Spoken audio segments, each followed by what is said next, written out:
But let's talk about one of my favorite areas, which is lighting with dusk external lighting. Tungsten balanced settings just after dusk is particularly pleasing. At the right moment, it'll look very moody and appropriate, evoking a feeling of warmth inside, contrasting with a blue coldness outside. The big advantage is the ease of lighting, as there is no dilemma with mixed color temperatures. Reflections are easy to spot, and existing lighting complements what you bring in.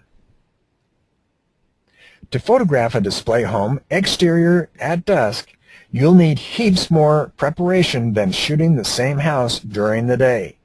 The trick is to subtly light the building when the sky is deep blue and not pitch black. Depending on the orientation of the house and the weather and time of year, the tonal range of the sky will vary.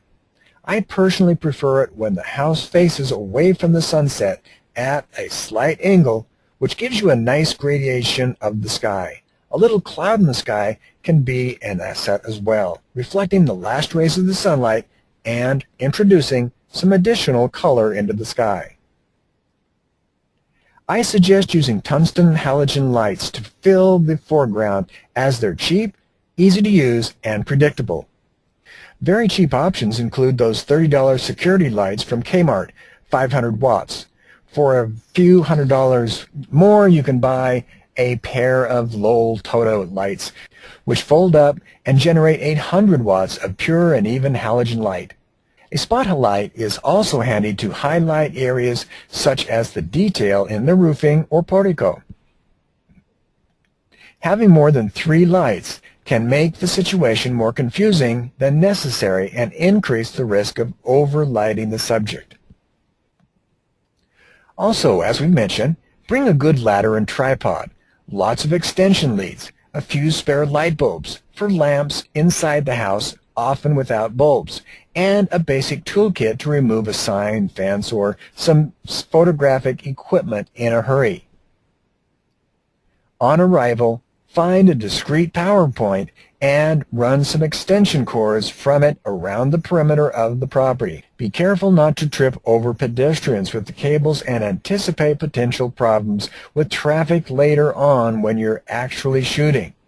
One evening, I was set up on a back street, standing on a chair, when a car careened around the corner and screeched to a halt about 2 inches from the tripod. Never assume that you're safe, especially in the middle of a road. Set up a floodlight at each side of the house and a spotlight somewhere in the middle, leaving heaps of slack in the cable for a quick change once it's dark and you can see how it all looks. Avoid too much light on the foreground garden and watch for reflections of the lights in the windows of the camera's viewpoint. This is probably a good time to remove labels from plants, doormats, and any stray rubbish or garbage mess. Also, do a walk through the house, turning on all the lights, avoiding fluorescent ones of course, and adjust curtains and furniture visible from the outside. Later, you might need to re-enter the house, alter the balance of the lights between various rooms. Camera positioning is often determined by environmental factors, that is, unmovable signage, flagpoles, fences, trees, but can generally be improved by a high viewpoint, hence the ladder, slightly to the side of the home to suggest three-dimensionality, opposite to the side where the garage is. Ideally, keep your parallels straight. The foreground can always be cropped out later if necessary. Visibly distorted buildings rarely work, especially when shot square on. Now it's a waiting game, and hopefully it'll all fall into place at the right moment. When you feel dusk approaching, take an incident light reading from the subject's viewpoint and a few frames, if only to practice. Compositional and lighting problems may become apparent and are easier fixed at this point than later when the light is falling at a dramatic rate. I suggest metering the brightest point and bracketing up 2 stops over from that in half-stop intervals. For now, ignore the light levels from the windows. They'll take care of themselves. Do a series of shots every 10 minutes or so. If not, you might miss the magic moment when it's all at the perfect balance and looks fantastic. For a second, you'll realize why you started photography and marvel at the splendor of it all, or maybe you'll just be too busy firing the shutter. When it really starts to look like night, inky black, pack up and go home. Tungsten balanced film can also be used, but results can be a little too cold on brick facades.